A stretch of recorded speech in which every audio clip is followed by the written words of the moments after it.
Hello everyone, welcome to G centric का। और इस लेक्चर से हम लोग यूनिट 4 में जो हमारी बेसिक सॉल्विंग टेक्निक का जो टॉपिक चल रहा है उसमें 4th नंबर की टेक्निक आती है equivalent RLC and Z circuit. अब देखिए, आपने देखा होगा कि सर आपने इंट्रोडक्टरी लेक्चर में तो आरएलसी लिखा था, अब ये जेड क्यों लिख दिया यहाँ पे। तो मैं आपको बताना चाहूंगा ये टॉपिक आपके लिए कोई बहुत नया नहीं, आपने 12th क्लास में इस टॉपिक पे भर भर के क्वेश्चंस करे हैं।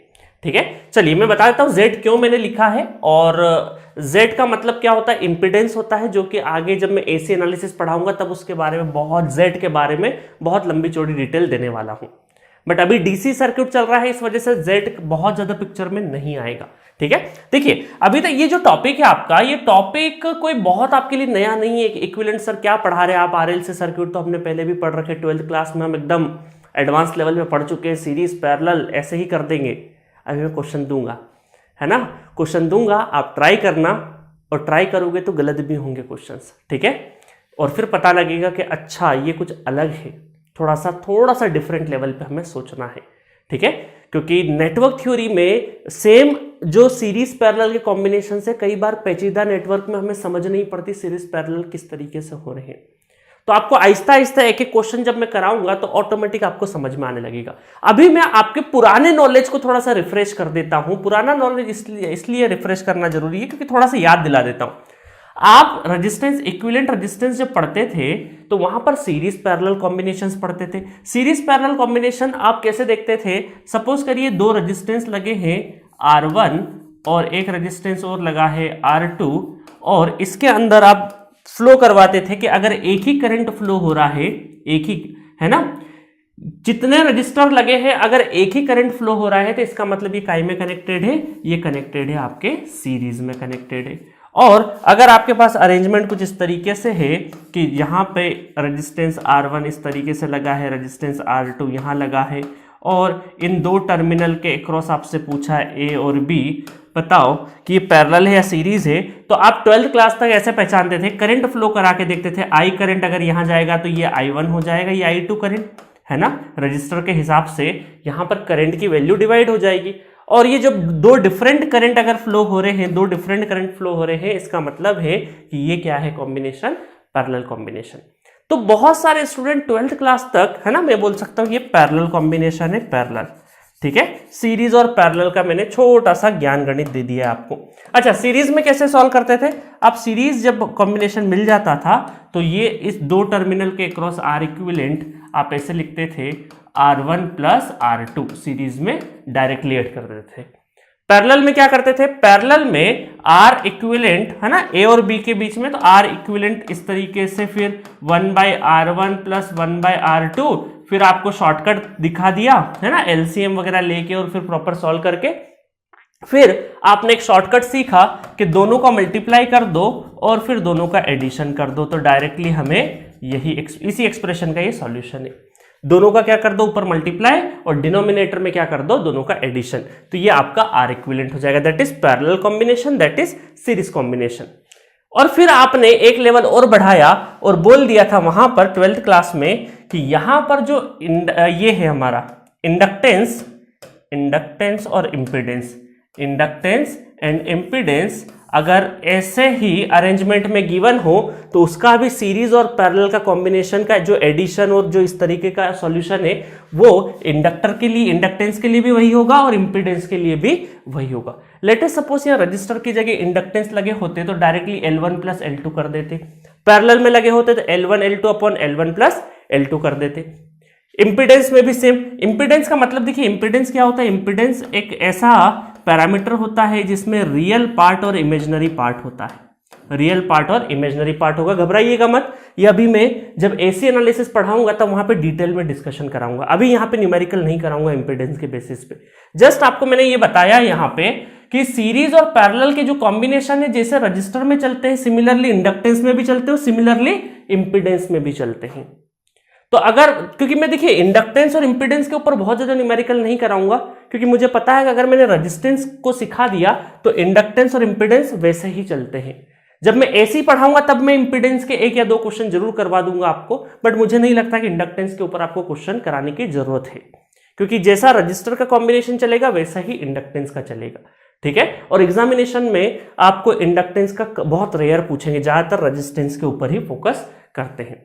चलिए, तो इंपीडेंस का मैं शॉर्ट इंट्रो दिया है मैंने यहाँ पे कि एक रियल पार्ट होता है और एक इमेजिनरी पार्ट होता है। रियल पार्ट को रेजिस्टेंस बोलते हैं और इसको बोलते हैं रिएक्टेंस, जो कि प्लस माइनस कॉम्बिनेशन दोनों में हो सकता है।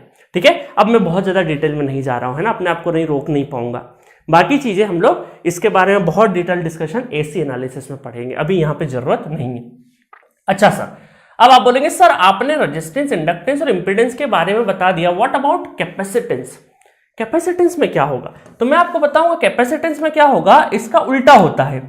इसका उल्टा का मतलब सर, उल्टे का मतलब है कि कैपेसिटेंस अगर सपोज करो इस तरीके से आपको दिख रहा है सीरीज कॉम्बिनेशन C1 और C2 और A और B के अक्रॉस अगर आपको इक्विवेलेंट निकालना है तो यहां पर जो इक्विवेलेंट होगा वो हो जाएगा कैपेसिटेंस में C1 C2 divided by C1 plus C2। Directly मैंने शॉर्टकट लिख दिया, ठीक है। मतलब कि ये समझिएगा कि यहां पर जो सीरीज में जिस तरीके से डायरेक्ट एडिशन रेजिस्टेंस के सीरीज में हो रहा था वैसा डायरेक्ट एडिशन कैपेसिटेंस में नहीं होगा। वो किसको फॉलो करेगा? जो रजिस्टर के पैरेलल के साथ हो रहा था वही कैपेसिटेंस के साथ सीरीज में होगा, है ना। इस फॉर्मूले को देख के आप पैरेलल मत समझिएगा, ये सीरीज कॉम्बिनेशन ही है क्योंकि करंट क्या हो रहा है, एक ही जा रहा है। मतलब हम ये मान सकते हैं कि अगर एक ब्रांच में बहुत सारे एलिमेंट लगे हैं और बहुत सारे पैरामीटर हैं, उन पैरामीटर में अगर एक ही करंट, एक ही क्वांटिटी का अगर करंट जा रहा है, एक ही करंट पास हो रहा है, तो हम ये बोल सकते हैं कि वो सारे के सारे काय में है, सीरीज में। डिफरेंट करंट जा रहा है तो पैरेलल में, बट समटाइम्स ना तो सीरीज में होता है ना ही पैरेलल में होता है। कई बार ऐसे कॉम्बिनेशन भी मिलेंगे जो कि आगे चल के डिस्कस करेंगे। जस्ट अभी तो मैं आपको आपके जो पुराने कॉन्सेप्ट है उसको थोड़ा सा रिफ्रेश कर रहा हूं, बाकी और कुछ भी नहीं कर रहा हूं। अभी नया तो मैं अभी पढ़ाऊंगा, ठीक है। चलिए, अगर मान लो कैपेसिटेंस कुछ इस तरीके से गिवन है, ये हमारा दोनों पैरेलल कॉम्बिनेशन C1 और C2, ठीक है। तो यहां पर C इक्विवेलेंट क्या आ जाएगा, मतलब C A और B के बीच में, है ना, C A B भी बोल सकते हैं, C इक्विवेलेंट बोल सकते हैं, तो C1 प्लस C2, ठीक है। तो ये बेसिक सा चीज आपको मैं बता चुका हूं। अच्छा, बहुत सारे लोगों को मैं एक शॉर्टकट भी बताता हूं पैरेलल कैसे देखना है। सीरीज तो समझ में आ गया, सीरीज मतलब एक करंट फ्लो करेगा, तो आप क्या बोलोगे, सीरीज। पैरेलल में आप ये देखिए थोड़ी देर के लिए कि दो ब्रांचेस है, ये सपोज करो ये हमारा एक ब्रांच है, ठीक है। इसका ये मान लेते हैं हम लोग अपर, मतलब ये मान लीजिए हमारी तरह एक इंसान है जिसका ये क्या है, आपका सर, हेड है, हेड, ठीक है। और ये हम लोग फुट बोलते हैं, फुट, इसके पैर है और ये सर है। तो अगर कोई दूसरा एलिमेंट है जिसका सर से सर टकरा रहा है और हेड से हेड मतलब फुट से फुट टकरा रहा है, मतलब सर से सर जोड़ दो और पैर से पैर जोड़ दो, तो ये क्या कहलाता है, हमारा पैरेलल कॉम्बिनेशन। तो ये मैंने शॉर्टकट बता दिया, है ना, कि दो एलिमेंट के सर से सर टकरा जाए और पैर से पैर मिल जाए तो इसका मतलब वो क्या है, पैरेलल अरेंजमेंट। बाकी करंट के डेफिनेशन से तो आपको टेक्निकली आप बोल ही सकते हो, इंटरव्यू मत बोल देना, है ना, ऐसा कि सर से सर टकरा रहा है और पैर से पैर होगा तो पैरेलल कॉम्बिनेशन हो जाएगा। ये सिर्फ आपको समझाने के लिए, अदरवाइज करंट से बेहतर तरीके से आप जानोगे टेक्निकली कि करंट, डिफरेंट करंट फ्लो हो रहे हैं, इसका मतलब वो पैरेलल अरेंजमेंट है, ठीक है। चलिए, अब ये डिफरेंट करंट और इन सब चीजों में भी बहुत सारे लूप होल्स है जो आपको अभी समझ में बहुत सारी चीजें होगी कि सर थोड़ा सा क्लियर नहीं हो पा रहा है, बट कोई दिक्कत नहीं है, जैसे जैसे आप क्वेश्चंस करते जाओगे, एक एक क्वेश्चन करते जाओगे, ऑटोमेटिक सब समझ में आएगा। तो ये तो मैंने आपकी 12th क्लास का एक रिवीजन सेशन करा दिया है सीरीज पैरेलल का। अब चलते हैं असली कहानी पे। चलो, तो क्वेश्चन नंबर 53 है, अभी 54 को मत देखना, सिर्फ फोकस करना 53 क्वेश्चन नंबर पे। अब जल्दी से मुझे बताओ कि इस अरेंजमेंट में R इक्विवेलेंट क्या होगा। आप में से बहुत सारे महारथी जो बहुत सीरीज पैरेलल के ऊपर पूरा SC वर्मा या एरोडो वगैरह करके बैठे होंगे फिजिक्स में, वो क्वेश्चन आराम से बना देंगे, बट बहुत सारे लोगों को कहीं ना कहीं डाउट होगा। चलिए, जनरली मैं जब ऑफलाइन क्लास लेता हूं ये दोनों क्वेश्चंस लगभग 80% क्राउड गलत करके बैठता है ना। फिर उन्हें लगता है कि हाँ अब कुछ हम नया सीखने के लिए बैठे, क्योंकि गलत हो गया है, इसका मतलब पुराना नॉलेज काम नहीं आ रहा है 11th-12th का। क्योंकि नॉर्मली क्या होता ना, इक्विवेलेंट RLC सर्किट पढ़ाते तो स्टूडेंट काफी कॉन्फिडेंट होते हैं, अरे सर ये तो हमें आता है, बट जैसे एक दो क्वेश्चन में हवा निकलती है तब लगता है अरे सर थोड़ा सा रिवाइज करना पड़ेगा या ढंग से समझना पड़ेगा, है ना। तो अभी आप जब सीखना हो ना तो बिल्कुल ऐसा समझ लीजिएगा, हाँ सिखाओ हमें, हर एक छोटी छोटी चीज सीखेंगे, तो वैसे ही आपका एटीट्यूड होना चाहिए। चलो अभी सीखेंगे। अब देखिए यहां पर थोड़ी देर के लिए अगर हम लोग सीरीज, देखिए नॉर्मली स्टूडेंट क्या करते हैं, सीरीज पैरेलल कॉम्बिनेशन को ही देखते हैं, सीरीज पैरेलल कॉम्बिनेशन को अगर आप देखेंगे तो सपोज करिए दो टर्मिनल है और मैं अगर यहां से करंट इंजेक्ट करवाऊं, अब आप ये मत बोल देना सर ये तो ओपन सर्किट है, करंट कैसे फ्लो करेगा। मैं यहाँ पे बैटरी लगा के फिर करंट फ्लो कराऊंगा, है ना, ऐसा ओपन सर्किट में नहीं फ्लो कराऊंगा। लेट अस सपोज यहाँ पे करंट फ्लो करा के अगर देखें हम लोग तो यहाँ पर एक आपका I1 करंट हो जाएगा और एक आपका I2 करंट हो जाएगा। चलो ये करंट I करंट डिवाइड हो जाएगा दो अलग अलग करंट में, चलो हो गया। तो यहां पर ये I1 करंट गया। अब इस I1 करंट को दो रास्ते नजर आएंगे। कौन कौन से रास्ते नजर आएंगे? एक तो बिल्कुल एकदम शॉर्टकट जा रहा है जिसके बीच में कोई भी फंडामेंटल एलिमेंट नहीं आ रहा है और सीधा रिटर्न पाथ, क्योंकि अगर ये पॉजिटिव टर्मिनल है तो इसको मैं नेगेटिव टर्मिनल मान लेता हूं। ये इंजेक्ट जितना I जा रहा है उतना ही I वापस बाहर निकलना चाहिए, जितना जा रहा है उतना ही बाहर निकलना चाहिए। तो इस I1 को दो रास्ते नजर आए, एक तो जिसमें कोई भी रेजिस्टेंस नहीं है वो वाला रास्ता और एक जिसमें रेजिस्टेंस की वैल्यू है वो आ रहा है। तो ये I1 क्या करेगा, ये I1 क्या करेगा, इधर तो रेजिस्टेंस है और यहां पे रेजिस्टेंस जीरो है। जीरो रेजिस्टेंस अगर जिस भी करंट को अगर जीरो रेजिस्टेंस वाला पाथ नजर आ जाएगा तो तुरंत ही दौड़ पड़ेगा, वो तुरंत ही दौड़ पड़ेगा और पूरा का पूरा करंट उसी रास्ते से फ्लो हो जाएगा। पूरा का पूरा करंट आपका I1 करंट इसी रास्ते से फ्लो हो जाएगा और इधर से वापस I2, देखिए I1 I2 जैसे डिवाइड हुए थे वापस से आ गए और इधर कैरी हो गए। इसका मतलब इन दोनों रेजिस्टेंस में करंट तो फ्लो ही नहीं करा। और ये रूल समझ लीजिए कि जिस भी रेजिस्टेंस में अगर करंट फ्लो नहीं करेगा उसको हमें R इक्विवेलेंट कैलकुलेट करते टाइम पे काउंट नहीं करना है, उसको हमें काउंट नहीं करना है। समझ में आ गया? मतलब ये जस्ट लाइक वैसे है कि सपोज करिए आपकी बॉडी है और आपकी बॉडी के किसी पार्ट से ब्लड फ्लो नहीं कर रहा है। लेट अस सपोज ये हाथ का पंजा है ना, इसमें ब्लड का सर्कुलेशन बंद हो गया इस हाथ में। इसका मतलब क्या है, ये बॉडी में रहते हुए भी अटैच है बॉडी से, बट फिर भी इसका कोई काम नहीं है क्योंकि इसमें ब्लड का सर्कुलेशन नहीं हो रहा। अब ये थोड़े दिन बाद सड़ने लगेगा, इसको अगर नहीं काटा तो ये पूरी बॉडी को डैमेज कर देगा, है ना। डरिए मत, एक एग्जांपल है ताकि याद रहेगा लंबे टाइम की। तो जिस भी रेजिस्टेंस में अगर करंट फ्लो नहीं करेगा उसको हम R इक्विवेलेंट कैलकुलेट करते टाइम पे काउंट नहीं करेंगे, ठीक है। थोड़ा सब्र रखना इस वाली लाइन में, ये समझाऊंगा। थोड़ा सा ये दो क्वेश्चन कंप्लीट कर दो उसके बाद सब कुछ समझ में आ जाएगा, ठीक है। चलिए, तो इसका मतलब आप क्वेश्चन कैसे सॉल्व कर दें। क्वेश्चन सॉल्व करने के लिए हमारे पास बड़ा आसान तरीका है कि अब ये काउंट तो हो नहीं रहा है, इसका मतलब हम ये बोल सकते हैं कि ये रेजिस्टेंस, ठीक है, और ये रेजिस्टेंस, ठीक है, ये हो गया। और यहां से हमें R इक्विवेलेंट कैलकुलेट करना है और ये हो गया हमारा 1 ओम और ये हो गया 1 ओम। तो देखो इसका ये दोनों पॉइंट क्या हो गए, एक ही पॉइंट मैच हो गए, एक ही पॉइंट मैच हो गए ना। तो इसका मतलब इन दोनों रेजिस्टेंस का सर से सर और इन दोनों के पैर से पैर, क्योंकि एक ही पोटेंशियल है, दोनों का पोटेंशियल एक ही है। इन दोनों को क्लब करके मैं यहाँ पे रख दूं तो भी कोई दिक्कत नहीं है। इसका मतलब ये दोनों काय में है, पैरेलल में है। तो R इक्विवेलेंट कितना हो जाएगा पैरेलल में। देखिए एक चीज और बताता हूं, पैरेलल में कैसा हुआ, 1 × 1 डिवाइडेड बाई 1 + 1, इसका मतलब 1 डिवाइडेड बाई 2। अब देखिए एक ही वैल्यू के अगर पैरेलल में है तो डायरेक्टली जो भी वैल्यू उसका आधा हो जाता है ना। बार बार ये हम लोग मल्टीप्लाई और एडिशन करके नहीं देखेंगे, डायरेक्ट अगर सेम वैल्यू का पैरेलल में है तो डायरेक्टली हाफ कर देंगे, ठीक है। ये धीरे धीरे आप सीख जाओगे और वैसे आता होगा आपको। चलो आगे बढ़ते हैं इस क्वेश्चन की कहानी। अब आप पिछले क्वेश्चन को पढ़ के सेटिस्फाई होके इस क्वेश्चन में आप लॉजिक लगाओगे। इसमें लगाओगे तो सर आपने बोला था एक positive terminal negative terminal, suppose करो यहां से करंट इंजेक्ट करा दें अगर हम लोग, तो इधर करंट जाएगा I1, इधर जाएगा I2 और इधर जाएगा I3 करंट। और अब आप बोलोगे कि सर ये जैसे I2 करंट है तो अब इसको दो रास्ते नजर आए, एक रास्ता तो ये नजर आया पूरा का पूरा और एक रास्ता ये नजर आया, ठीक है, एक रास्ता ये नजर आ रहा है। तो आप बोलेंगे कि सर आपने अभी सिखाया थोड़ी देर पहले कि I2 पूरा का पूरा यहां से फ्लो हो जाएगा तो इधर तो करंट नहीं जाएगा, बट अभी आप अधूरा देख रहे हैं। पूरा देखेंगे तो ये जो I1 करंट है ये भी तो इधर से आ रहा होगा, ये I1 करंट जो है ये भी तो इधर से आ रहा होगा, ठीक है, I1 करंट भी इधर से आ रहा होगा। और इधर से अगर आ रहा होगा I1 करंट तो अब इसके सामने दो रेजिस्टेंस है, अब ये इधर डिवाइड होगा, अब ये क्या होगा इस साइड में डिवाइड होगा। इन दोनों रेजिस्टेंस में ये I1 करंट डिवाइड होगा फर्दर, तो इसका मतलब है कि सारे रेजिस्टेंस के अंदर करंट तो जा रहा है। इस बात की तो गारंटी है कि सारे रेजिस्टेंस में करंट तो जा रहा होगा। ठीक है, अब क्वेश्चन ये है, चलो वो तो जा रहा होगा तो आप सीरीज पैरेलल करके सब कर लोगे, बट आपके दिमाग में क्वेश्चन होगा कि सर क्या ये I2 करंट पूरा का पूरा यहां ट्रेवल कर जाएगा क्या? पूरा का पूरा I2 करंट इसी पाथ से ट्रेवल कर जाएगा क्या? ये क्वेश्चन मार्क है, ये क्वेश्चन मार्क है।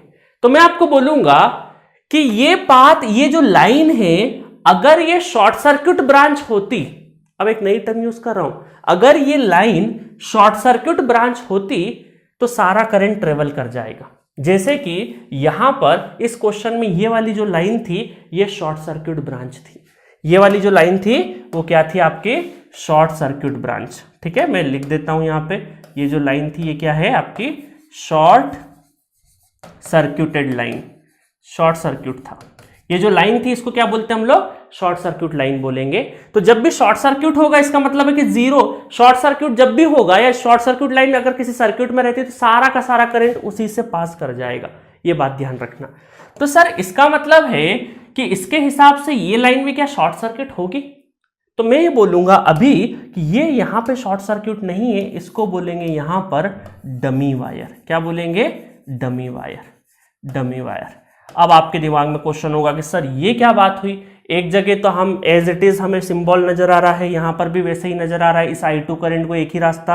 अभी आपने बोला थोड़ी देर पहले सर जो भी लिस्ट रजिस्टिव पाथ है ज्यादातर करंट वहीं से जाएगा, और अगर पूरा का पूरा 0 ओम की लाइन हो जाए तो सारा करंट वहीं से जाएगा। बट अब आप बोल रहे हो कि नहीं, शॉर्ट सर्किट होगा तभी होगा, बट ये यहां पर डमी वायर है। तो आपके दिमाग में क्वेश्चन होगा सर इसको शॉर्ट सर्किट क्यों बोल रहे हो, और ये डमी वायर क्या बला है? ये तो हमने पहली बार सुनी है, शॉर्ट सर्किट का नाम तो पहले भी सुना था, बट ये डमी वायर पहली बार सुना है। तो मैं आपको एक चीज बताता हूं, अब आपको डिसाइड करना रहेगा आने वाले क्वेश्चंस में कि कौन ये वाली किस लाइन को हम शॉर्ट सर्किट कंसिडर करेंगे और किस लाइन को हम डमी वायर बोल सकते हैं, डमी वायर हम लोग कंसिडर करेंगे। तो अब आपको एक लॉजिक बताता हूं कि जब भी कोई लाइन एग्जैक्टली पैरेलल है अगर किसी ब्रांच के, जब भी कोई लाइन एग्जैक्टली पैरेलल है किसी ब्रांच के, तो वो क्या कहलाएगी? Short circuit. ठीक है, देखिए ये लाइन है, ये एग्जैक्टली पैरेलल है क्या? ये एक ही ब्रांच है, 1 ओम और 1 ओम कर लोगे तो कितना हो गया? 2 ओम। तो ये एग्जैक्टली पैरेलल है ना, इस लाइन की ये एग्जैक्टली पैरेलल है, इसका मतलब ये क्या है? शॉर्ट सर्किट है। बट क्या इस लाइन के ये वाली ब्रांच एग्जैक्टली पैरेलल है क्या? नहीं, यहां पे देखो डिवाइड हो रहा है, तो ये पैरेलल कॉम्बिनेशन है क्या?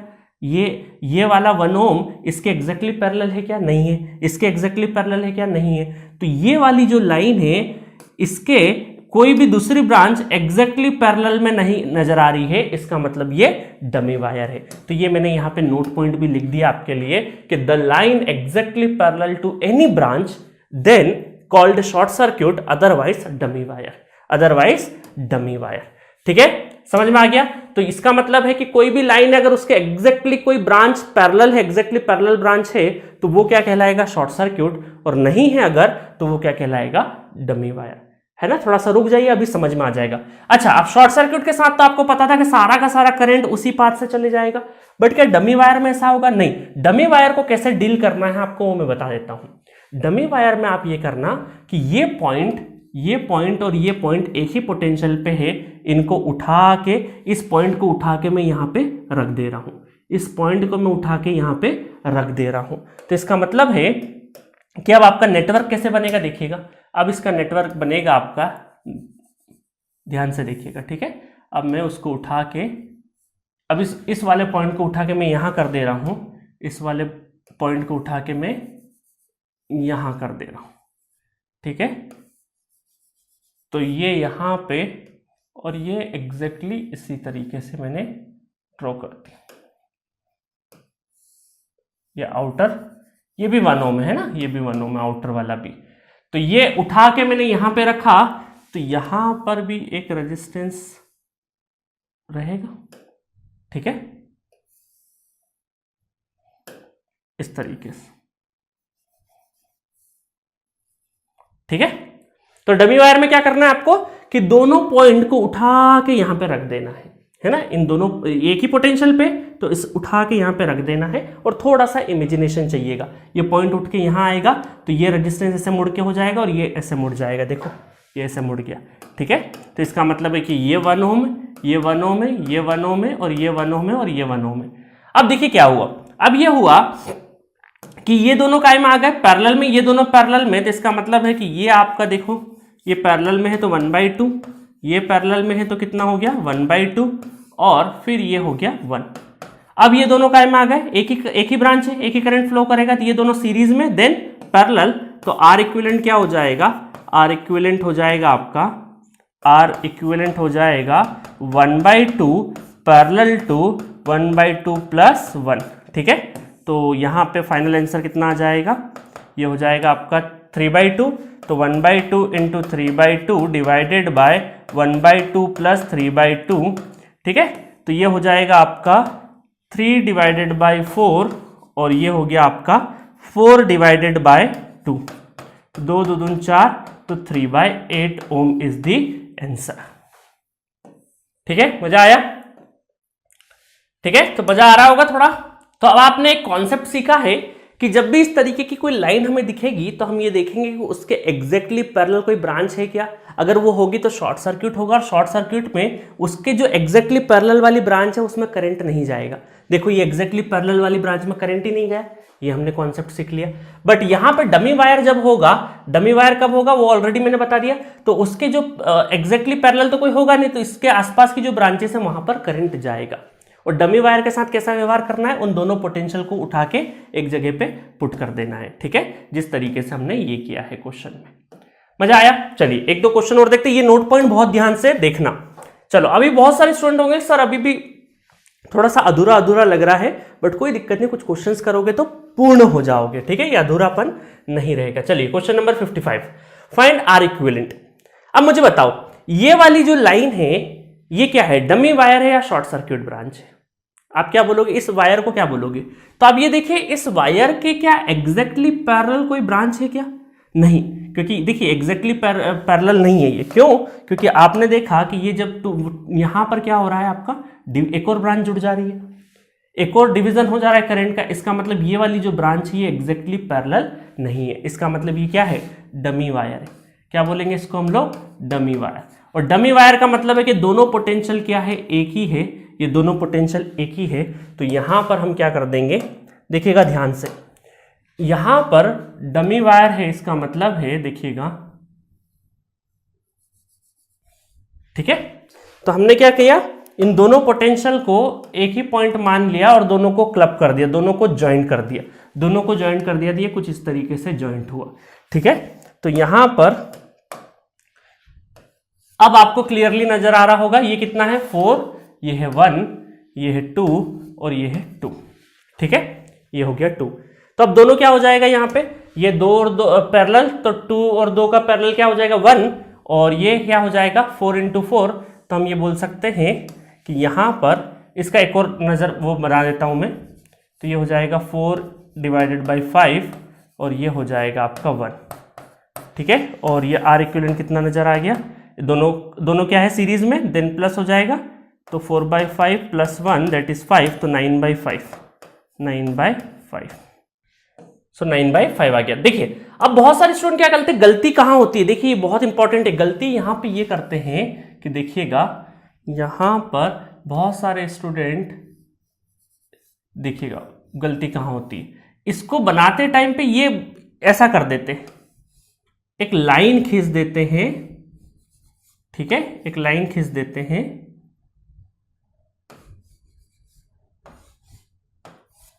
इस तरीके से बना देते हैं। अब इस तरीके से बनाने में क्या हुआ, देखिएगा ये ना बनाते हुए बहुत सारे स्टूडेंट इस लाइन का ध्यान रखते हुए ये लाइन बना देते हैं, ये लाइन बना देते हैं। जब ये लाइन बना देंगे इस अरेंजमेंट के साथ में भी, जब आर इक्विवेलेंट निकालोगे तो वो तो सही आएगा, उसकी वैल्यू में दिक्कत नहीं होगी, बट आगे चल के अगर इस ब्रांच में करंट पूछ लिया तब आपका आंसर गलत हो जाएगा इस अरेंजमेंट के साथ में। तो ऑलवेज आप डमी वायर को जब क्लब करो तो ये पॉइंट इस तरीके से लगाना, ना कि इस तरीके से। इसलिए ये वाला डायग्राम आप बनाना, बिल्कुल बनाना, और उसको सिरे से खारिज करना, इस तरीके से कभी नहीं बनाना है अपने को, ये वाला जो है arrangement that is wrong arrangement. Dummy wire को जो ट्रीट किया है यहाँ पे गलत किया, लाइन नहीं बनाना है, एक पॉइंट बनाना है, क्योंकि लाइन बना दोगे तो आप करंट की वैल्यू गलत निकाल लोगे फ्यूचर में। ठीक है, तो आपको डमी वायर के साथ क्या करना है, जस्ट एक पॉइंट को क्लब कर देना है। अभी तो नहीं आएगा इस क्वेश्चन में, तो आर इक्विवेलेंट दोनों अरेंजमेंट से सही आ जाएगा, बट फ्यूचर में मिस्टेक हो जाएगी, इस वजह से ये बनाना और ऐसे कट करना, इस तरीके का अरेंजमेंट नहीं। डमी वायर का मतलब है एक पॉइंट। चलिए नेक्स्ट क्वेश्चन पे चलते हैं।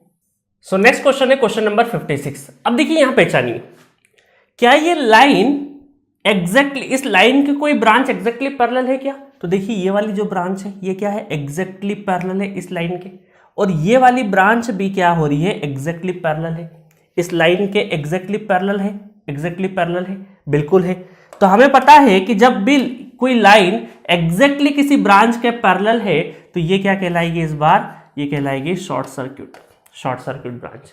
इसका मतलब है कि पूरा का पूरा करंट आपका शॉर्ट सर्क्यूट ब्रांच है, तो पूरा करंट कहां से, यहीं से फ्लो कर जाएगा, और ये जो पैरेलल साइड है इनमें करंट नहीं जाएगा, इनमें करंट नहीं जाएगा। तो इसका मतलब आर इक्विवेलेंट कितना होगा, आर इक्विवेलेंट होगा आपका, R equivalent short circuit branch का कितना ओम होता है, 0 ओम रेजिस्टेंस होता है। ठीक है, तो 0 ओम रेजिस्टेंस होता है शॉर्ट सर्क्यूट ब्रांच का। ये ऑलरेडी मैं आपको बेसिक लेक्चर में बता चुका हूं, ओपन सर्क्यूट का रेजिस्टेंस इनफाइनाइट और शॉर्ट सर्क्यूट का ब्रांच का रेजिस्टेंस 0 ओम हो जाएगा।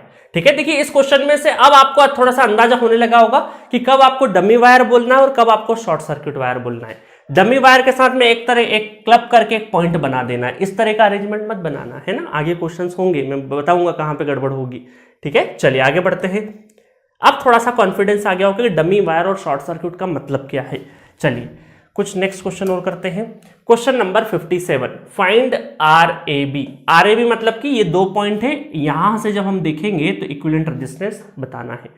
तो ये बहुत ही सिंपल है, इस तरह का अरेंजमेंट कई बार समझ में नहीं आए तो आप ये कर सकते हैं कि इस ए को इधर उठा के रख दो और बी को उधर रख दो, और ये शॉर्ट सर्क्यूट ब्रांच को अंदर की साइड में ले जाओ, है ना, इस शॉर्ट सर्क्यूट ब्रांच को उठा के अंदर की साइड में पटक दो। तो ये कुछ इस तरीके का अरेंजमेंट हो जाएगा, है ना, देखिएगा अरेंजमेंट कुछ इस तरीके से हो जाएगा। ठीक है, ये अरेंजमेंट कुछ इस तरीके से हो जाएगा, ये अंदर रख दिया शॉर्ट सर्क्यूट और ये रख दिया हमने ए और बी। अब आपके लिए देखना आसान हो गया, अब आपके लिए देखना क्या हो गया, आसान हो गया, है ना। इस ए और बी को ऐसे खोल दिया और ये ब्रांच को उठा के अंदर ले गए।